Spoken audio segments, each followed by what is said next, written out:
Hello everyone, welcome back to another video. दोस्तों, जिंदगी में ऐसी कोई भी चीज नहीं है जिससे आप कुछ सीख नहीं सकते। आप हर एक चीज से कुछ ना कुछ सीख सकते हो, भले ही वो चीज ही छोटी कितनी ही बड़ी हो, या भले ही वो चीज कितनी ही अच्छी या कितनी ही बुरी हो। रावण के बारे में तो हर एक शख्स अच्छे से जानता है। रावण के पास जो पावर थी, जो बुद्धि, जो ज्ञान था, वह ना तो उस वक्त किसी के पास था और ना आज की डेट में उसका मुकाबला कोई कर सकता है। रावण में लाख बुराई थी, यह हम मान सकते हैं। रावण अज्ञानी था, यह कहना बहुत ही गलत बात होगी। यह बात जो मैं आपको बताने जा रहा हूँ वह है उस वक्त की जब श्री राम का तीर रावण की नाभि में जाकर लगा था। सभी लोग जश्न मनाने लगे थे। श्री राम की सेना बहुत ही खुश थी। सब एक दूसरे को बधाइयां दे रहे थे। रावण की नाभि में तीर लगते ही वो नीचे गिर पड़ा। नीचे गिरते ही उसके मरने से पहले श्री राम ने लक्ष्मण जी को अपने पास बुलाया। उन्होंने कहा कि लक्ष्मण, जल्दी से जाओ और रावण के पास जाकर ज्ञान लेकर आओ। वो महाज्ञानी है, वो तो तुम्हें बहुत सी चीजें सिखा सकता है। तो लक्ष्मण जी यह सुनकर हंस पड़े। उन्होंने कहा कि भैया, आप क्यों मजाक कर रहे हैं? रावण जैसे अहंकारी घमंडी जिसने भाभी का अपहरण किया, वह भला मुझे क्या सिखाएगा? श्री राम ने कहा कि ये मेरा आदेश है लक्ष्मण, तुम्हें यह बात माननी होगी। लक्ष्मण जी का मन तो नहीं था, फिर भी भैया के कहने पर वह रावण के सिर के पास जाकर खड़े हो गए। उन्होंने कहा कि रावण, तुम्हारा आखिरी वक्त है, तो मुझे वह ज्ञान देकर जाओ जो तुम्हारे पास है। भैया ने मुझे तुम्हारे पास ज्ञान लेने भेजा है। अब जब रावण ने लक्ष्मण को सिर के पास खड़ा हुआ देखा तो उसने मुंह फेर लिया।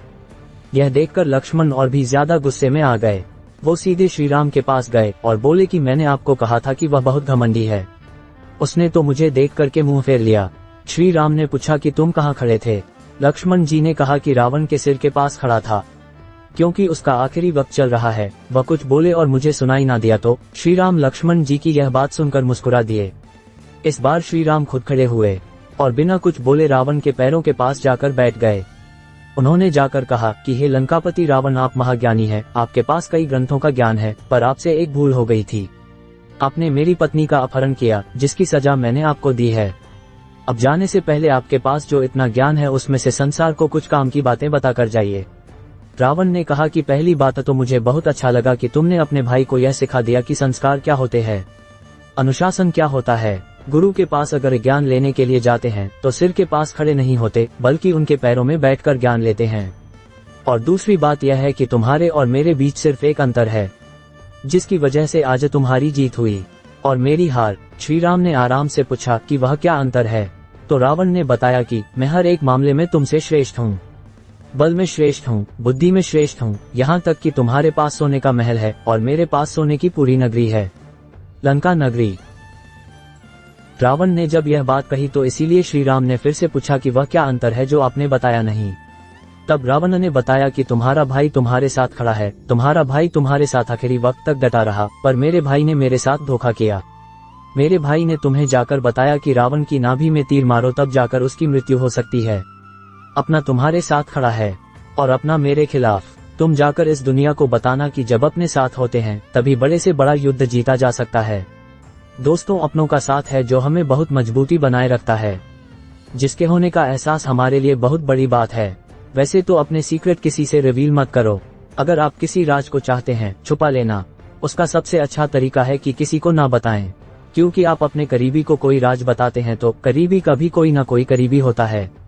बहुत ज्यादा लोग रावण की भी इंसानियत को कहते हैं कि सीता जी को पवित्र लटाया गया था, राम जी की बहादुरी तो थी ही, लेकिन इससे कहीं ज्यादा रावण की इंसानियत भी थी। दशहरा के दिन रावण को जलाते हैं तो एक कोटेशन आता है, ये रावण भी बोलता है, मुझे आग लगाने वालों, जरा ये बताओ कि इस भीड़ में राम कौन है? हम लोग दशहरों में रावण को जलाते हैं, हकीकत देखिएगा तो उससे नीच आदमी हम लोग बन के बैठे हैं। हम लोगों से कहीं ज्यादा इंसानियत तो उस रावण में था उस वक्त। यह कहानी हमें बहुत ही बड़ी सीख देती है। आई होप आप इस कहानी से कनेक्ट हो पाए होंगे। ऐसे ही बेहतरीन वीडियोस के लिए जुड़े रहिए हमारे चैनल से। Thank you everyone, see you in the next one.